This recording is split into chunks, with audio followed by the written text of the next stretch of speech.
Infinity টুল, যেটা দিয়ে আপনি আনলিমিটেড ভিডিও তৈরি করতে পারবেন। প্রথমে আপনার কাজ হচ্ছে নতুন একটা প্রজেক্ট তৈরি করা। নিউ প্রজেক্টে ক্লিক করবেন। তারপর আমি এখানে মনে করেন একটা নাম দিলাম প্রজেক্ট 3। যে কোনো একটা প্রজেক্টের নাম দিবেন, তারপর এটা ক্রিয়েট করবেন। আচ্ছা, প্রজেক্ট ক্রিয়েট তৈরি করা হয়ে গেলে আপনার এই যে এখানে এরকম একটা স্ক্রিন দেখতে পাবেন। এখানে দেখেন কি কি অপশান আছে এই টুলটার মধ্যে। প্রথমে আছে হোম। হোমের মধ্যে কি আছে দেখেন 16:9:16, এখানে রেশিও সিলেক্ট করার অপশান আছে। তারপরে এখানে আপনি VO3 কোন মডেলটা ব্যবহার করবেন, লোয়ার প্রায়োরিটি অল টাইম ব্যবহার করবেন, এটাতে কোনো ক্রেডিট খরচ হয় না। তারপরে এখানে দেখেন অপশান আছে ফার্স্ট ফ্রেম লাস্ট ফ্রেম, অর্থাৎ আপনি ফার্স্ট ফ্রেম এখানে ইম্পোর্ট করতে পারবেন, ইমেজ ইম্পোর্ট করতে পারবেন, লাস্ট ফ্রেম ইমেজ ইম্পোর্ট করে সেটা দিয়ে ভিডিও তৈরি করতে পারবেন। তারপরে এখানে আছে স্টার্ট, পজ, স্টপ, রিট্রাই, এই অপশানগুলো আছে। এগুলো দিয়ে ভিডিওটা জেনারেশন স্টার্ট করতে হয়। তো এটা কিভাবে কাজ করে, এটা আসলে ব্রাউজার এখানে অটোমেটিকলি ওপেন হবে, ব্রাউজারের ভিতরে অটোমেশন হয়ে ভিডিওটা এখানে ডাউনলোড হয়ে যাবে অটোমেটিকলি, ফোল্ডারে নাম অনুযায়ী সিন অনুযায়ী ডাউনলোড হবে। তো আমি প্রথমে এই কী অপশান আছে সেগুলো আমি সামগ্রিকভাবে একটা ইন্ট্রোডাকশন দিই, তারপরে প্রত্যেকটা অপশান আলাদা করে বিস্তারিত আমি বলবো। তো এখানে এই হোম অপশানে আপনি এখানে পেস্ট করতে পারবেন প্রম্পট। মনে করেন আপনি অলরেডি প্রম্পট তৈরি করে রাখছেন, প্রত্যেকটা প্রম্পট কী হবে, একটা লাইনে হবে। এক একটা লাইনে এক একটা যদি প্রম্পট থাকে, তাহলে এক একটা প্রম্পটকে সে এক একটা প্রম্পট হিসেবে বিবেচনা করবে। আর যদি জেসন প্রম্পট হয়, তাহলে আপনার এক একটা জেসন অবজেক্টের ভিতরে যতগুলো প্রম্পট থাকবে সেই অনুযায়ী হবে। এই দেখুন আমি পেস্ট করার পরেও এখানে আসে নাই, তাহলে কি করতে হবে, Ctrl+V, এটা যখন চাপ দিবেন তাহলে এখানে চলে আসবে। তারপরে হচ্ছে আমি ব্রাউজার কিভাবে কানেক্ট করব। ব্রাউজার কানেক্ট করার আগে আপনাকে চলে যেতে হবে সেটিংসে যাওয়ার পরে এখানে আপনার অ্যাকাউন্টগুলো আপনার সেট আপ করতে হবে, ঠিক আছে। এই দেখেন এখানে গুগল অ্যাকাউন্টটা, এখানে যাবেন, গুগল অ্যাকাউন্টে যাওয়ার পরে আপনার অ্যাকাউন্ট সেট আপ করতে হবে। তার আগে আপনার প্রোফাইল তৈরি করতে হবে, ব্রাউজার প্রোফাইল। এখানে অ্যাড প্রোফাইলে দিবেন, আপনি এক একটা ব্রাউজারে প্রোফাইল তৈরি করবেন একটা নাম দিয়ে, ঠিক আছে। তখন আপনি এখানে অ্যাকাউন্ট তো অ্যাড করলেন। কীভাবে অ্যাড করবেন, মনে করেন আপনি আপনার যে গুগলের ইউজার নেম এটা দিলেন এবং ওইটা পাসওয়ার্ড দিলেন, হ্যাঁ, ইউজার নেম এবং পাসওয়ার্ড দিলেন, তাহলে অ্যাকাউন্টটা এই দেখেন অ্যাড হয়ে গেল। অ্যাকাউন্টটা যখন অ্যাড হবে তখন এইখানে ক্লিক করতে হবে এবং অ্যাসাইন প্রোফাইল, অর্থাৎ আপনার যেই ক্রোম প্রোফাইলগুলো তৈরি করছেন কোন প্রোফাইলে এই অ্যাকাউন্টটা রাখতে চান, এভাবে টিক চিহ্ন দিয়ে এটা সেভ করে দিতে হবে, ঠিক আছে। আবার চাইলে আপনি এই অ্যাকাউন্টটা এখান থেকে রিমুভ করে দিতে পারবেন। তারপরে হচ্ছে আপনার এই যে ব্রাউজার প্রোফাইল দেখালাম, জেমিনি এপিআইতে আপনার এখানে ক্লিক করবেন প্রথমে আই বাটনে, তারপরে এরকম এপিআই কিগুলো এখানে দিতে হবে। এটা অডিও জেনারেশনের ক্ষেত্রে এবং প্রম্পট তৈরির জন্য এই এপিআইগুলো কিন্তু কাজে লাগে, অবশ্যই এটা দিতে হবে। জেমিনি এপিআই কীভাবে তৈরি করতে হয় একটু পরে দেখাচ্ছি। আচ্ছা, এটা আপনার ব্রাউজার সেট আপ হয়ে গেল। এবার আমি বাকি অপশানগুলো নিয়ে একটা শর্টকাটে যদি আমি কথা বলি, এটা ক্যারেক্টার স্টুডিও যেটা আছে, ক্যারেক্টার স্টুডিওতে আপনার কি হয়, আপনি ক্যারেক্টার ঠিক রেখে যে কোনো স্টোরির প্রম্পট তৈরি করতে পারবেন এবং সেটা দিয়ে সিন বাই সিন আপনি জেনারেট করতে পারবেন। তো এখানে ক্যারেক্টার কনসিস্টেন্ট মাস্টার প্রম্পট এটা চালু থাকবে সবসময়, এটা দিবেন এখানে। তারপরে এখানে জাস্ট আপনার স্টোরি কনসেপ্ট, যেরকম আমি যদি দিই একটা বালক এবং হচ্ছে একটা স্ন্যাকের গল্প। আচ্ছা, যে কোনো কিছু লিখে দিলে হবে, একটা ছেলে আর একটা কালো বাদর, বা মাংকি দিই, মানকি দিলেই বুঝতে সুবিধা হবে, বাংলাতে লিখলেও হবে। তা আচ্ছা, এখানে কয়টা প্রম্পট চাই, আমি মনে করেন 10টা প্রম্পট চাই, বা আমি 15টা প্রম্পট চাই। এখানে প্রম্পটের নাম্বারটা লিখে দিতে হবে। তারপর আমি যদি এখানে জেনারেটে ক্লিক করি, তাহলে দেখবেন এই প্রম্পটটা 15টা প্রম্পট জেনারেট হয়ে যাবে ক্যারেক্টার ঠিক রেখে।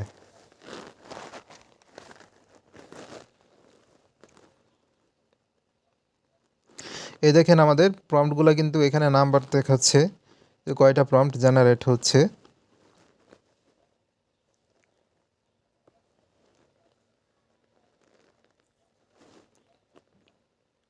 আচ্ছা, প্রম্পট জেনারেট হয়ে যাওয়ার পর কপি করতে পারবেন বা এখানে অ্যাড টু স্টুডিও দিবেন। অ্যাড টু স্টুডিও দিলে কী হবে, আপনার পরবর্তী যে প্রম্পট থেকে চলে গেছে ইমেজে, দেখেন এই গল্পটার মধ্যে একটা ছেলে আছে আর মানকি আছে, ঠিক আছে। এখন এটা এখানে ক্লিক করলে ইমেজগুলো জেনারেট হবে। আচ্ছা, এটা আমি পরে আর বিস্তারিত কথা বলবো না, সেখান থেকে ভিডিও জেনারেট করতে পারবেন। তারপরে দেখেন আছে সিন বিল্ডার, এই সিন বিল্ডারে কি আছে, এই সিন বিল্ডারে এখানে আমি যে প্রম্পটগুলো দেই, তারপরে আমি অ্যানালাইসিস করলে এই ক্যারেক্টারগুলো চলে আসবে এখানে। এই দেখেন ক্যারেক্টারগুলো চলে আসছে, এবং সেই ক্যারেক্টার অনুযায়ী কিন্তু ডান পাশে ইমেজগুলো জেনারেট হবে। কিভাবে হবে, আচ্ছা এটা নিয়ে বিস্তারিত আলোচনা থাকবে। তারপরে ক্লোন ইউটিউব অপশন আছে, মাস্টারিং অপশন আছে। ক্লোন ইউটিউব কি, এখানে হচ্ছে আপনি এখানে যখন চাপ দিবেন, তারপরে এখানে আপনি যে কোনো ভিডিওর লিঙ্ক এখানে দিতে পারবেন, দিয়ে জাস্ট জেনারেটে ক্লিক করলেই সেটা ক্লোনের প্রম্পট হয়ে যাবে। যেরকম আমি এটা ক্লোজ করে দিলাম, একটা ভিডিও আমি লিঙ্ক কপি করে নিয়ে আসছি অলরেডি।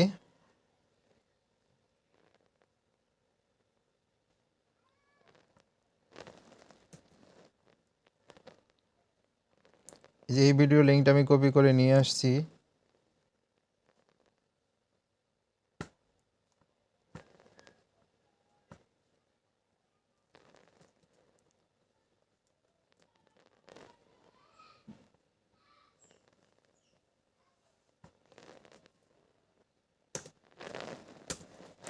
আচ্ছা, তারপরে এখান থেকে ভালো মডেল হচ্ছে জেমিনি 3 প্রো,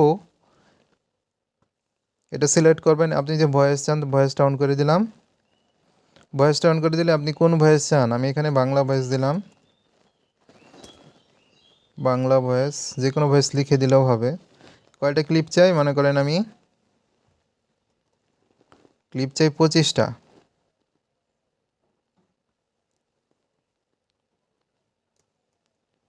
25টা ক্লিপ চাই। আপনি চাইলে এখানে রেফারেন্স হিসেবে কোন স্টাইলের ছবিগুলো আসবে সেটা দিয়ে দিতে পারেন। 2D দিলে 2D, না দিলে এই পাশ দিয়ে অপশন আছে 3D, এই পিকচার স্টাইল, বিভিন্ন অপশন আছে। আর কিছু যদি না দেন তাহলে শর্টস ভিডিও যেরকম থাকবে সেরকমই হবে। আর এখানে 2 in 1 মানে কি, দুইটা সিন হবে আপনার, একটা দুইটা সিন হয়ে যাবে কি একটা ভিডিওতে, মানে 8 সেকেন্ডের একটা ভিডিওতে দুইটা সিন চলে আসবে। এটা দিলে আরও বেশি হয়, 4 সেকেন্ডে একটা ক্লিপ হয়ে গেল। তাহলে আমি এটা অন রেখেই আমি যদি এখানে করি, জেনারেটে চাপ দিই, তাদের প্রম্পটগুলো কিন্তু এখন জেনারেট হচ্ছে।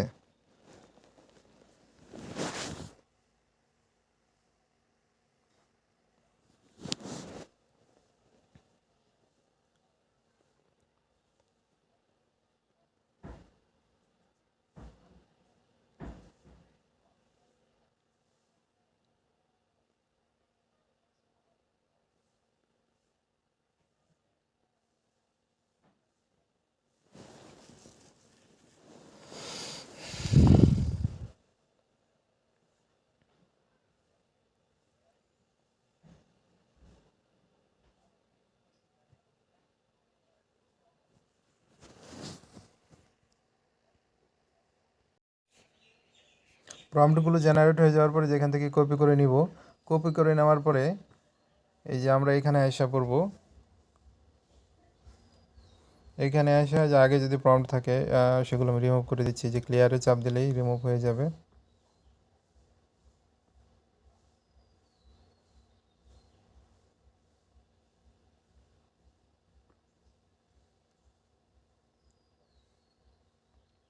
আচ্ছা, তারপর আমরা এখানে পেস্টে চাপ দিব।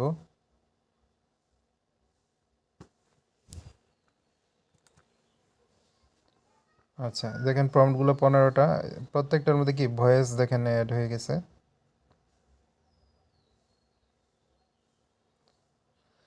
আচ্ছা, তারপরের কাজ হচ্ছে ব্রাউজার ওপেন করা। তো প্রথমে আপনি তো সেটিংয়ে তো অ্যাকাউন্টগুলো সেট আপ করছেনই, তারপরে এখন ওপেন নো লগ ইন যেটাতে দিবেন। এখানে কয়টা ব্রাউজার ওপেন করবেন, আমি দুইটা দিলাম। ওপেন নো লগ ইন এটা দিবেন। এটা দিলে আপনার ব্রাউজারগুলো ওপেন হবে। দেখেন ছোটো করে ছোটো স্ক্রিনে ব্রাউজারগুলো ওপেন হবে। এই দেখেন এই পাশে খুবই ছোট স্ক্রিনে ব্রাউজারগুলো ওপেন হবে। আচ্ছা, আপনার ব্রাউজারগুলো কিন্তু এখন যে ফ্লোর মধ্যে আছে, ঠিক আছে। অলরেডি আমার তো লগইন করা ছিল, যে আপনার তো লগইন করা থাকবে না। তো আপনি কি করবেন, এই যে দেখেন অল অল এটাতে ক্লিক করলে আপনার সেম অ্যাকাউন্ট বা যে অ্যাকাউন্টগুলো সেট আপ করা হয়েছে সেটিংয়ে, সেই অ্যাকাউন্টগুলো প্রোফাইল অনুযায়ী লগইন হবে। তো আমি দেখেন অটো লগইন হবে, আপনাকে কিছু করতে হবে না। জাস্ট আমি ওয়ালে চাপ দিলাম এবং ওয়েট করলাম। দেখেন কি ঘটনা ঘটে। এই দেখেন প্রথমে ব্রাউজারটা ক্লিয়ার করে দিল, আগে যদি কোনো হিস্টোরি থাকে। ক্লিয়ার করে দেওয়ার পরে এটা ফ্লোতে ঢুকবে। প্রোতে ঢোকার পরে সে গুগলের যে লগইন পেজটা আছে সেখানে যাবে, ইউজারনেম এবং পাসওয়ার্ড সে পেস্ট করবে, ইউজারনেম এবং পাসওয়ার্ড পেস্ট করে সে অটো লগইন করে ফেলবে। এখন আপনার পিসি যদি স্লো হয় তাহলে কিন্তু এই যেটা 10x বুস্ট এটা কিন্তু অফ করে রাখবেন, তারপরে রান করবেন। এবং আপনার পিসি যদি ফাস্ট হয়, 10 জেনারেশনের উপরে যদি আপনার সিপিইউ হয়, তাহলে সেক্ষেত্রে এটা আপনি অন করে দিয়ে করবেন। এটা অন করলে অনেক দ্রুত কাজ হবে। তাহলে দেখেন এইখানে এটা লগ ইন হয়ে গেছে, 1 নাম্বার যে প্রোফাইল ছিল সেটা, 1 নাম্বারটা লগ ইন হয়ে যাওয়ার পরে দেখেন অটোমেটিকলি কিন্তু 2 নাম্বারটা লগ ইন হবে। যখন দুইটাই লগ ইন হবে, আচ্ছা আমি যখন স্টার্টে ক্লিক করলাম তখন ভিডিওগুলো জেনারেট হওয়া শুরু করবে। এবং এখানে লগে দেখেন, লগে কিন্তু দেখাচ্ছে কী ঘটনা ঘটতেছে, লগ কিন্তু আলাদা করে দেখাচ্ছে। আপনি লগটা হাইড করে রাখতে পারেন। এই দেখেন পুলিং অর্থ কি, এটা জেনারেশনে পড়ে গেছে অলরেডি, ঠিক আছে। এটা এখন জেনারেট হচ্ছে সার্ভারের মধ্যে। যখন কিউড লেখা, তার মানে এখনও এটা কিউ আকারে আছে, এখনও সার্ভারে রিকোয়েস্ট করা হয়নি, বা রিকোয়েস্ট করার পরেও কোনো কারণে এটা জেনারেট হয়নি, এই জন্য এটা আপনার কিউড হয়ে থাকবে। আচ্ছা দেখেন ভিডিওটা জেনারেট হোক, তারপরে অটোমেটিকলি কিন্তু রিট্রাই হবে ফেলগুলো। তারপরে যদি কোনো কারণে না হয় তাহলে রিট্রাই বাটন আছে, এইখানে প্রথমে ক্লিক করবেন, তারপর আবার স্টার্টে দিবেন। তাহলে দেখবেন যেগুলো ফেল ছিল, দু একটা যদি ফেল হয় সেগুলো কমপ্লিট হয়ে যাবে। বা এখানেও রিট্রাই অপশন আছে, এই যে হলুদ কালারের, এটাতে দিলে আপনার রিজেনারেট করা যাবে আর কি। তো আমি দুইটা করে কিন্তু প্রম্পট দিছিলাম একটা ভিডিওতে, মানে একটা ভিডিওর মধ্যে 8 সেকেন্ডের মধ্যে কী থাকবে, দুইটা সিন থাকবে। তো আমি প্লে করে দেখি তো কেমন হয়। ওহো, এত সুন্দর জলপরি, তোমাকেই তো আমি কিনে নিয়ে যাব। চলো বন্ধু, এখন থেকে আমরা এক। আচ্ছা এটা যেহেতু আমি দুইটা প্রম্পট দিছি, সেহেতু সে আসলে পুরো কমপ্লিট করতে পারে না 8 সেকেন্ডের মধ্যে। তুমি এখানেই থাকো, আমি তোমার জন্য খাবার নিয়ে আসছি। এই খাবারটাই ঠিক হবে। এটা ঠিকই কমপ্লিট করতে পারছে, যেহেতু এটা শর্ট ক্লিপ ছিল, দুইটা ক্লিপ কিন্তু এক ভিডিওতে। এই নাও তোমার খাবার, মজা করে খাও, একসাথে আলু তুলি। এটাও কমপ্লিট করতে পারছে। মানে আমি মনে করি দুইটা সিন যদি একটা প্রম্পটে রাখা হয়, যে পদ্ধতিতে দেখাইছি, ওটা কিন্তু অনেক ভালো হবে। আচ্ছা সবগুলো যখন হয়ে যাবে তখন কি করবেন, জাস্ট এক্সপোর্ট বাটনে ক্লিক করলেই কিন্তু এক্সপোর্ট হয়ে যাবে। কোথায় আছে এক্সপোর্ট বাটন, এই যে এক্সপোর্ট বাটন এখানে আছে। তো এখানে মনে করেন কয়টা হয়ে গেছে অলরেডি, 7টা হয়ে গেছে, আর 5টা অ্যাক্টিভ আছে এখনও।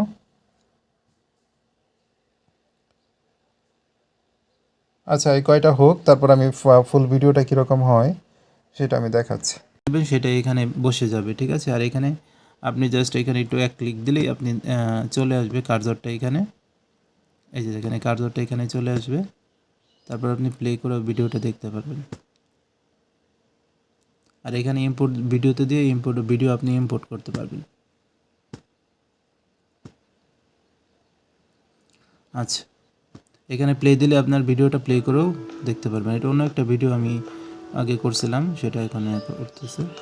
আচ্ছা এইগুলো অনেক অপশন আছে, এগুলো পরে দেখা যাবে। আসল কথা ভিডিও জেনারেশনটা আগে শেখেন। তো দেখেন আমাদের অলরেডি মনে হয় 15টা হয়ে গেছে। হ্যাঁ 15টা আমাদের হয়ে গেছে। এখন আমরা কি করব, সহজে এক্সপোর্ট করব। সেই জন্য আমরা এক্সপোর্ট বাটনে চাপ দিব এবং এখান থেকে এক্সপোর্ট ক্লিক করে জাস্ট আমি এখানে ফোল্ডারটা দেখায় দিব। মনে করেন আমি ডাউনলোড ফোল্ডারে এটা রাখতে চাচ্ছি, তো আমি ডাউনলোড ফোল্ডারে রাখবো এবং এখানে আমি সেভ করে দেব। এখন কথা হচ্ছে এই যে ছোটো ছোটো ক্লিপ যে হয়ে গেছে অলরেডি এক্সপোর্ট। আচ্ছা এটা প্লে করতেছি আমি। তবে যে ছোটো ছোটো ক্লিপগুলো কোথায় আছে, যে ফোল্ডারে ক্লিক করলেই আপনি দেখতে পাবেন যে এই প্রজেক্ট 3 এই ফোল্ডার ভিডিওতে এখানে আছে। তারপরে আছে কি আমাদের এই যে 4K এবং এই 180p আপস্কেল, যে এখানে ক্লিক করলে একটা করে আপস্কেল হবে। যেরকম আমি যে এখানে ক্লিক করি তাহলে দেখেন ঘটনাটা কী ঘটে, বাল্ক আপস্কেল 15 ভিডিওস। তো এখানে স্টার্টে ক্লিক করলে আপস্কেল হওয়া শুরু করে দেবে। তো এখন আপস্কেল করছি না, যে ভিডিওটা এক্সপোর্ট হয়ে গেছে সেটা আমি আপনাদেরকে দেখাই। সেটা ডাউনলোড ফোল্ডারে, এই যে এটা। তো এটার সোর্স ভিডিওর মতোই, এটা সেম টু সেম ডায়লগ বলবে, সেম টু সেম ভিডিও থাকবে। আপনি চাইলে 8 সেকেন্ডের পুরাটা রাখতে পারেন। এখানে আমরা কী করছি, দুইটা প্রম্পট একসাথে দিছি, আপনি একটা প্রম্পট আলাদা দিতে পারেন। প্রম্পট তৈরি করার সময় যেভাবে আমরা দিছি, দুইটা প্রম্পট কিন্তু একসাথে জয়েন হয়ে যে একটা প্রম্পট তৈরি করছিল 8 সেকেন্ডের একটা ভিডিও, দুইটা সিন থাকবে। নিয়ে যাব। চলো বন্ধু, এখন থেকে আমরা একসাথে থাকবো। তুমি এখানেই থাকো, আমি তোমার জন্য খাবার নিয়ে আসছি। এই খাবারটাই ঠিক হবে। এই নাও তোমার খাবার, মজা করে খাও। একসাথে আলু তুলি। হ্যালো বন্ধু, অনেক আলু তুলেছি। এখন বাসায় গিয়ে আলু দিয়ে চিপস বানাবো। চলো ভিতরে যাই। খাবার রান্নার আগে আলুগুলো ভালো করে ধুয়ে নিতে হয়, তবেই খাবারটা হবে পরিষ্কার আর স্বাদু স্বাদু। এভাবে আলুগুলো ছোট ছোট করে চিপসের মতো কেটে নিতে হবে। এখন চিপসগুলো সুন্দর করে ভেজে নিতে হবে। একসাথে বসে চিপস খেতে কত মজা। অনেক শীত পড়েছে, তাই সকাল সকাল গরম পানিতে গোসল করিয়ে দিচ্ছি। এই নাও, টাওয়াল দিয়ে ভালো করে মুছিয়ে দিচ্ছি। এই মাছগুলো নেব, আমি টাকা দিয়ে দিচ্ছি। তুমি শুধু পাশে থাকো, ঠিক আছে? চলো এখন বাসায় গিয়ে মাছ ভাজা করে খাবো। রান্না করার আগে সবার আগে মাছগুলো ভালোভাবে ধুয়ে নিতে হয়। মাছটাকে সুন্দরভাবে কেটে নিতে হবে, তাহলে রান্নাটা ভালো হবে। আর মাছগুলো ধীরে ধীরে ভেজে নিতে হবে, তাহলে খুব মজা হবে খেতে। ওয়াও, মাছ ভাজা খেতে সত্যই অনেক মজা। A B C।